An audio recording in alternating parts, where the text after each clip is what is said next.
Okay, the final 8 episodes of Sailor Moon Crystal. Overall, I mostly enjoyed them. Really, there were a couple of nigglings, but at this point, it's kind of par for the course, so I'm willing to let them slide. Where I really got bored were all of the transformation scenes. Like, usually, you know, we know that's stock footage and that's just to fill up time a lot of the time, and just how often we would pan across everybody and they're all like, at something, and you're just like, okay, can we maybe move the story along instead of wasting 30 seconds on just gratuitous open-mouthed gaping shots? Like, that got a little bit boring.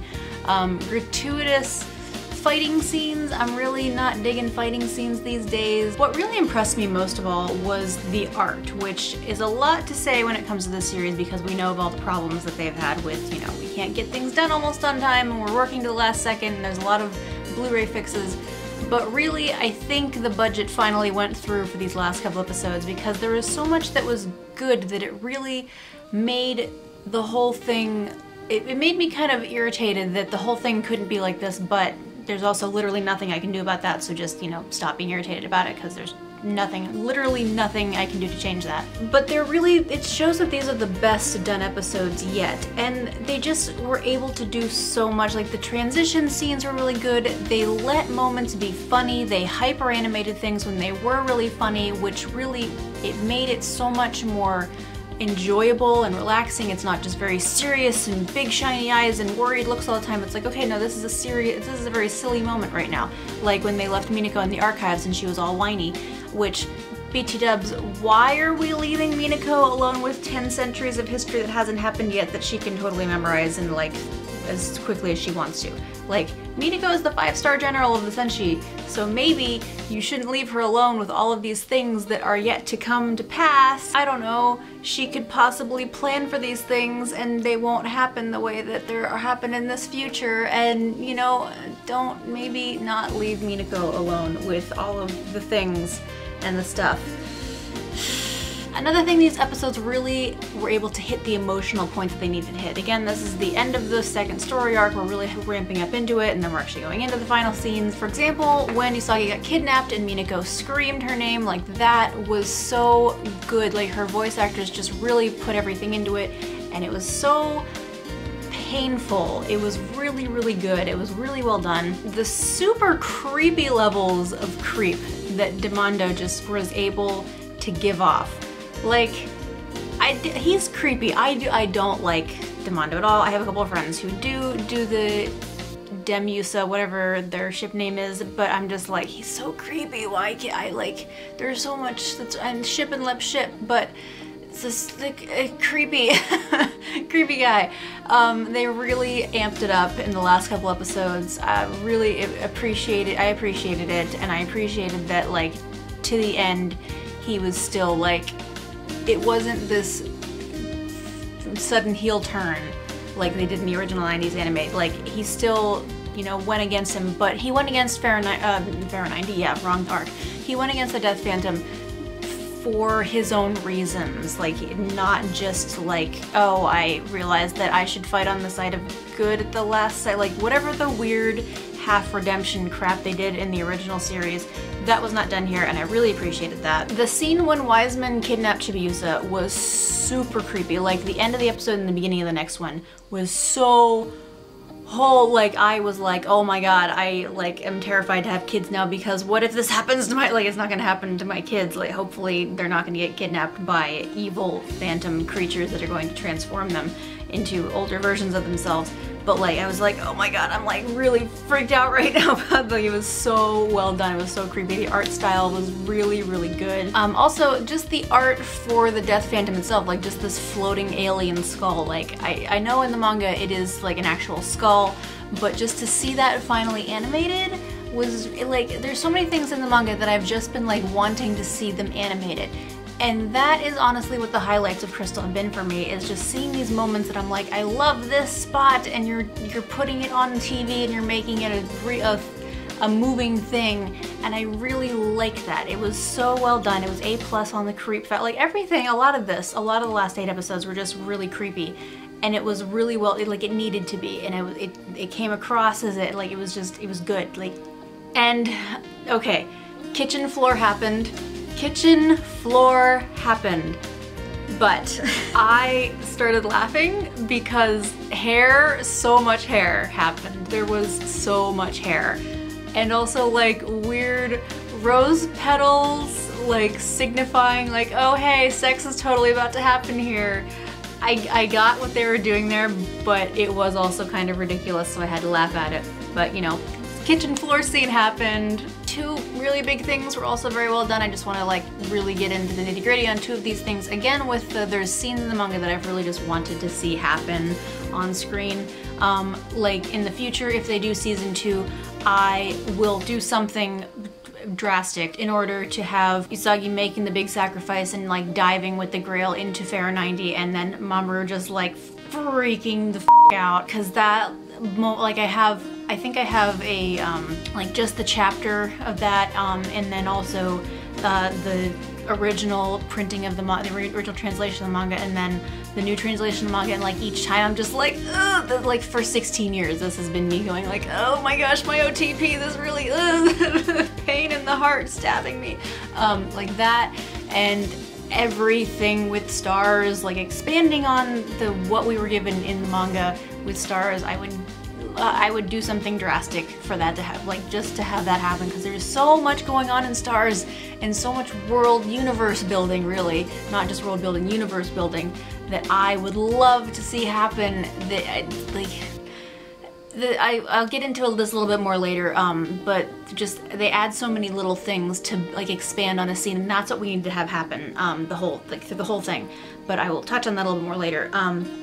So the two really big things that actually happened that we have in canon, all that aired already, was Pluto's death scene was so poignant and so important to Chibiusa's character development that I was so glad that it finally happened. And honestly, like, most of the budget, I think, was given to just this episode, because there was a lot of hair detail and a lot of like very smooth animation and lots of big shiny tears. Like, there's a lot happening in this episode art-wise, and it was really well done. It was very, again, poignant. It was very good for Chibiusa to finally like have a reason to like access the power inside of her, not just whatever happened in the original anime that she just popped up again. Also, like, Pluto participating in the final battle. I did kind of snark a little bit because Pluto had to do the death cough. Like, you know, of course we're not gonna know that she's dying if they don't do the anime death cough. And the other thing was basically the last 5 minutes of episode 26 before the final credits rolled. Usagi and Serenity has always been a really beautiful moment, in my opinion, in the manga, and I really liked, again, how they added just a little bit more to expand on the scene. They added them both, like, they had the talking about how we can't do this because it's forbidden, it's gonna change history, no, but the visuals of them both going like, I wanna, no, I can't do it, no, I can't do it, but I want to, but I can't, like, that added a lot to it. It's not just they're both throwing caution to the wind and they're doing it, but having them struggle with that was really beneficial. It really added to the moment, making it better. And then with Chibiusa's leaving scenes, when she and Usagi are both like yelling at each other and they're crying and then they're hugging, it was a very emotional scene. It made me tear up a little bit, even though I knew that she was coming back 5 seconds later. It was good. I was very happy with the whole, like, they're yelling at each other and then they're both like, but I still love you because you're my mom / you're my daughter, and like we've been like sisters and this is a very important relationship for the both of us. And I really liked how, even though like probably for Chibiusa it's been like a week since she's been here, I'm gonna give it about a week for her to like work on her parents to be like, but they said they'd train me, and don't you remember when you said you would do that? No, I don't remember that actually, because it never happened, but they said they would. Like, you can just imagine that taking about a week for that to all be put together. But for Usagi Mamoru, it's been about 5 seconds, and she comes back and she, like, Usagi pretends to be angry, like she's like, reading this letter, and she rips it, but then she's really happy because her daughter's back, and like they were just starting to get a good relationship and now they can continue that. So good things, happy that those things happened. I guess to go over some of the other highlights in my notes, I had a couple of pages of notes. So the visuals with the clocks and the time tornadoes and all the time holes, the plot holes maybe, that were going on during the traveling through time and first entering the time-space dimension with Pluto. Those were all really well done, I think, to illustrate just give visual to time travel instead of just like bright shiny pink light. The general, like I've said this before, but the general overall creepiness of the 30th century was really, really good. It really kind of did a lot to highlight just how bad of a situation this was and how drastic it is that Chibiusa did have to go back to the past to get help. And Serenity's crystal coffin is like super tiny. It's so small, and it just does a lot to highlight how tiny that Serenity is, even though like both her and Usagi are drawn to be very lanky. We know that from like production notes and from the original manga and everything that she's about 4'11", maybe 5'2" in those stiletto heels. So she's so little. In episode 21, I really liked the bait and switch with that kid that Demando was trying to kill. I didn't even realize until we saw Chibiusa breaking the glass to get the crystal that that wasn't her. I thought it was just some, like I had this whole thing in my head of like, maybe the Black Moon like laid siege on Crystal Tokyo for a really long time, and it allowed Chibiusa's hair to grow so she could put her hair up in the pointy Odango. But then I was like, oh no, it's a bait and switch. Okay, and it suddenly just made so much more sense when Chibiusa was hiding, like why Serenity would just like be outside. Like this huge thing just happened and she's, you know, probably going to maybe find her daughter's body. So like it was really, I liked it. I thought it was a really good bait and switch, because honestly the kid did have me going like, but why doesn't Chibiusa have her Odango? And then it's like, oh, because that's not who she is. So, and side note, but Chibiusa's like abysmal sense of self-worth and self-esteem, like it kills me all the time. Like somebody just give me this child and I will love her and teach her how to love herself. Like my heart hurts. There's a reason that I own Chibiusa plushie, because I love her so much and I just want to be like, you're worth something. Really glad that Usagi got the girls out of the chamber of darkness and emptiness and other negative feelings before those the redeads from Zelda got to them. Did anybody else think that's what was going on there? As we got into the final 3 episodes, I was kind of wishing that we would either skip entirely over the intro or like do a brief cut one, or like, I don't know, put the intro first and then do the scene, because it's a really jarring mood switch to like give you all this anxiety and feelings about like, okay, this really tense thing is about to happen, and then moon, pride, and you're just like, oh god, everything is really bright and shiny and happy now, and I don't know like which my emotions are shifting without the clutch. And but to be fair, I felt this way a lot about the old anime as well, and I was just like, can we get a little bit better about setting the tone for things or making consistent in them? 2 last bits of snark. I always kind of laugh when Serenity is like, Pluto's body will rest eternally in the Crystal Palace, and I'm just sitting here like, until you need to revive her and send her back to the past to fight Phantom Knight, or dang it, I can't get the name right, Pharaoh 90. But you know, keep telling yourself that, Serenity, that you're just gonna let your old friend rest in peace in the pet. Like, that's not gonna happen. And the fact that Usagi and Mamoru had their love-affirming kiss in front of Nemesis, and then like this light appeared and then out blossoms Chibiusa. I was like, wow, the symbolism there is just punching me in the face. And as for the rest, I have nothing significant left to say. It's a story that we've all known for over 20 years at this point. I have no new things to add to it. I have discussed Sailor Moon at length for 3 years now. If there is something that you wanted me to talk about, I have probably talked about it in one of the many videos that I've talked about this exact story over the last 3 years. And that is why if we do a season 2 of Sailor Moon Crystal, which I would be perfectly fine with. If they did a season 2, I would watch it gladly and I would be happy with it, because it's continuing the story and we're finally getting past the first 2 story arcs for the first time in God knows when. I will watch it. I will not do a recap series for it, because as much as I appreciate they're telling the story as it was originally written, and they do this thing where I said I would talk about this later, then now is the later part. They add little things to make the scenes that we already know more impactful, because they can do a little bit more with it, because it's not just still images on a page, it's moving images and you can do overlays and other things. So that part, it's really good when they just add a little bit in to make something more poignant. which they did really well in Black Moon.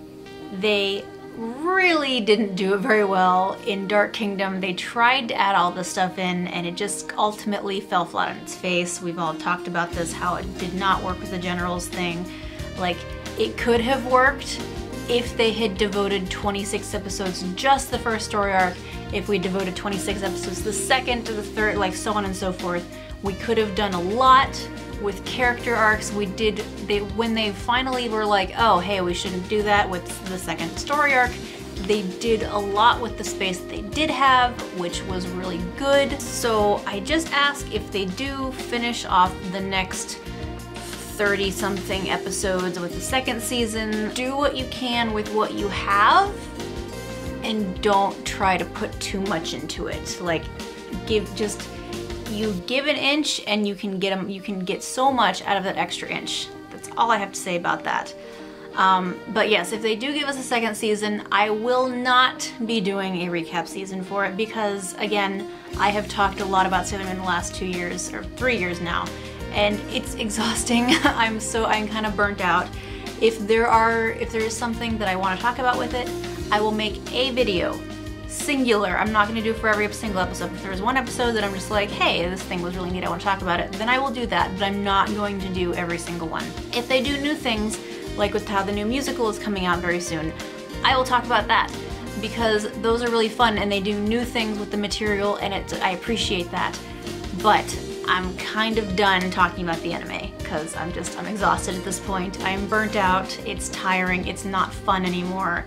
So that's my feeling. I'm not done talking about Sailor Moon completely on this channel. I promise you there will be other Sailor Moon things, but right now I just need to take a step back and I need to take a break because things are happening. I've made other videos about things that are happening for me in the future coming up here very soon. So taking a step back, taking a break, well-deserved break. So that's it for me this week. Thank you guys so much for watching. I will see you in the next video. Bye.